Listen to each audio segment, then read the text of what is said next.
Dose देते हैं हम लोग, ओवरडोज हो गया किसी कारण से ज़्यादा हो गया तो पेशेंट कोलिनर्जिक क्राइसिस में चला जाएगा। दोनों का फीचर क्या है?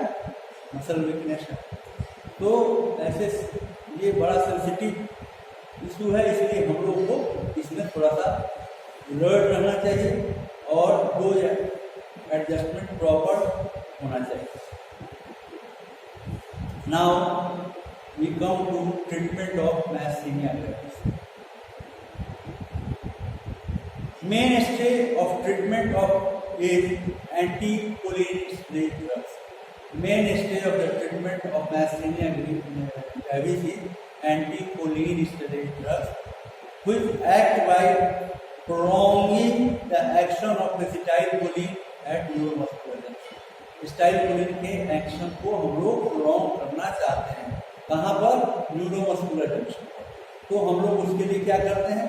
एंटी कोलिनेस्टेरेज ड्रग का यूज करते हैं, कोलिनेस्टेरेज को हाइड्रोलाइज करने वाला ड्रग, ताकि कोलिनेस्टेरेज एंजाइम नहीं रहे और एसिटाइलकोलिन का कंसंट्रेशन वहाँ बढ़ा रहे। Treatment, we start treatment with neostigmine salicylate. We can give it orally 15 milligram 3 to 4 hour. Neostigmine salicylate का टैबलेट आता है 15 मिलीग्राम का, उसको हम लोग 3-4 घंटे के इंटरवल पर दे सकते हैं। And the dose is gradually increase by 7.5 milligram every 1 to 2 days. धीरे धीरे इसका डोज हम लोग 7.5 मिलीग्राम 1-2 दिन पर बढ़ा सकते हैं, till optimum level is reached. Alternatively, we can use pyridostigmine 60 milligram 4 hourly and sustained release tablet at bedtime. एक सस्टेन रिलीज टैबलेट भी दे सकते हैं बेड टाइम। तो तीसरा ड्रग है एम्बिनोनियम, इसको भी हम लोग यूज कर सकते हैं। Dose 5 milligram to 7.5 milligram 4 hour. So इसमें जो ड्रग है मेन क्या है? नियोस्टिग्मीन है, या फिर हम लोग पाइरोस्टिग्मीन देते हैं। पाइरोस्टिग्मीन में हम लोग सस्टेन रिलीज इसका टैबलेट आ गया है, इसलिए देने पर काफ़ी देर तक इसका असर रहता है, जल्दी तुरंत नहीं देना पड़ता। So neostigmine and pyridostigmine, these are the drugs. Ambenonium में भी और prescribe. Then the other group of drugs which can be used, since this is an autoimmune disorder, as in the beginning I have told you, we have discussed it. It is an autoimmune disorder, so we can use corticosteroid also, and corticosteroids act by their immunosuppressant action. You know, corticosteroids, they have immunosuppressant action, and they act by their immunosuppressant action, and they reduce, what they do, they reduce the formation of nicotinic receptor antibodies. Nicotinic receptor antibodies को बनने में क्या करता है कि रोकथाम, immunosuppressant है, इसलिए निकोटिनिक रिसेप्टर का जो एंटीबॉडी बन रहा था उसको ये कम करता है। The drug we use here is prednisolone, 20 to 100 milligram orally. Prednisolone 20 to 100 milligram orally daily is given to start with, which is gradually tapered off. धीरे धीरे हम लोग उसको कम करते हैं to 10 milligram orally. जैसे जैसे इसका इम्प्रूवमेंट होते जाता है तो हम लोग हर 5 दिन पर या 1 सप्ताह पर उसका डोज घटाते हैं। शुरू में ज़्यादा डोज देते हैं, फिर धीरे धीरे हम लोग टैपर ऑफ करते हैं। सो 10 मिलीग्राम तक इसको टैपर ऑफ करके लाते हैं, जो कि डेली या अल्टरनेट डे पे भी देने से काम चल सकता है। Then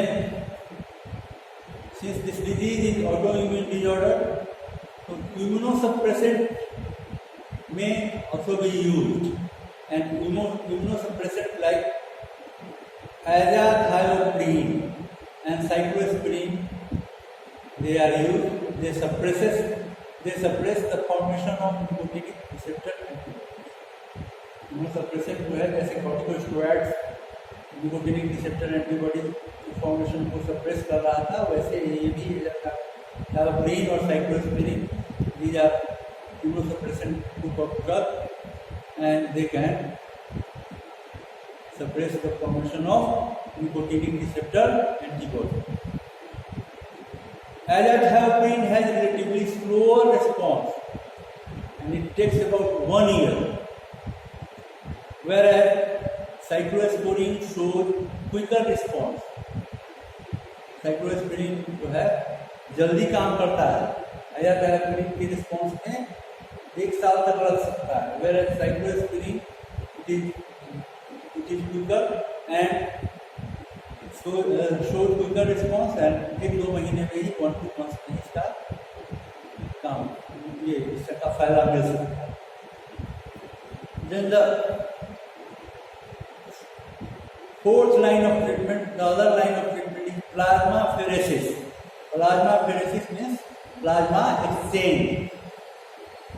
It is an alternative method to remove the antibody. Plasma exchange करेंगे हम लोग, इसका मकसद क्या है, मतलब एम क्या है कि एंटीबॉडी को हम लोग हटाना चाहते हैं, रिमूव करना चाहते हैं, which gives significant response and it is used in conditions like myasthenia crisis.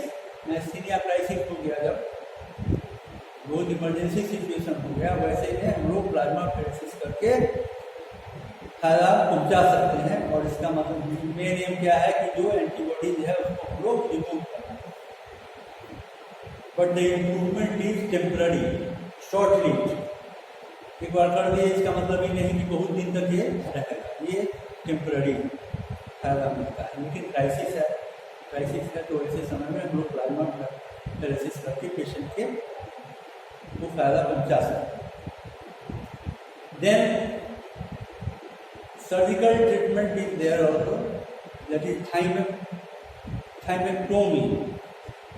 This thymectomy हम लोग करते हैं, जैसे कि थाइमोमा केसेस में हम लोग शुरू में आपको याद होगा कि बात किए थे कि थाइमोमा केसेस में ज़्यादातर होता है, तो कहीं ना कहीं थाइमस ग्लैंड से ये रिलेटेड है। तो वैसे में हम लोग क्या करते हैं कि थाइमेक्टोमी कर देते हैं, which produces gradual improvement in majority of cases। ज़्यादातर केसेस में थाइमेक्टोमी के बाद फायदा होता है। इसमें बात यह है कि here thymus which contains altered muscle cells with nicotinic receptors and they act as antigen। Thymus में अल्टर्ड मसल सेल्स रहता है और वो जो है रिसेप्टर के तौर पे काम करता है। अल्टर्ड मसल सेल्स है जिसमें निकोटिनिक रिसेप्टर है, वो एंटीजन के तौर पे काम करता है, जिससे कि क्या होता है, एंटी निकोटिनिक रिसेप्टर एंटीबॉडीज का फॉर्मेशन होता है। थाइमस को ही हटा दिए तो क्या होगा कि निकोटिनिक जो अल्टर्ड मसल सेल्स है, निकोटिनिक रिसेप्टर्स वो हट गया तो एंटीबॉडीज का फॉर्मेशन नहीं होगा। So this is about थाइमेक्टोमी। So these are few for treatment, the things about you should know about treatment of myasthenia gravis. And first and foremost is this neostigmine, salicylate or pyridostigmine. Then corticosteroids, immunosuppressant, plasmapheresis, थाइमेक्टोमी। And in this topic you should learn, please see the book and try to learn cholinergic crisis, myasthenic crisis, these things and how to know whether this is myasthenic crisis or cholinergic crisis, इसको हम लोगों को आपको समझना है। अब कुछ drugs ऐसा है जो myasthenia gravis को एग्रेवेट कर देता है, जैसे कुछ हम शुरू में हम लोग बात की कि कुछ स्ट्रेसफुल कंडीशंस है जो कि इसको एग्रेवेट करता है। प्रेगनेंसी में, लैक्टेशन में, इन्फेक्शन में या मेंटल या फिजिकल स्ट्रेस है, वैसे कंडीशंस में myasthenia gravis एग्रेवेटेड हो जाता है। लेकिन कुछ ड्रग्स भी है ऐसा जिसको देने से माइस्थेनिया ग्रेविस का एग्रेवेशन हो जाता है। And these are amino glycoside group of drugs. Amino glycoside group of antibiotic you might have studied or will study in future, that is antibiotics like streptomycin, gentamicin, kanamycin, neomycin. These should be avoided because they impair neuromuscular transmission.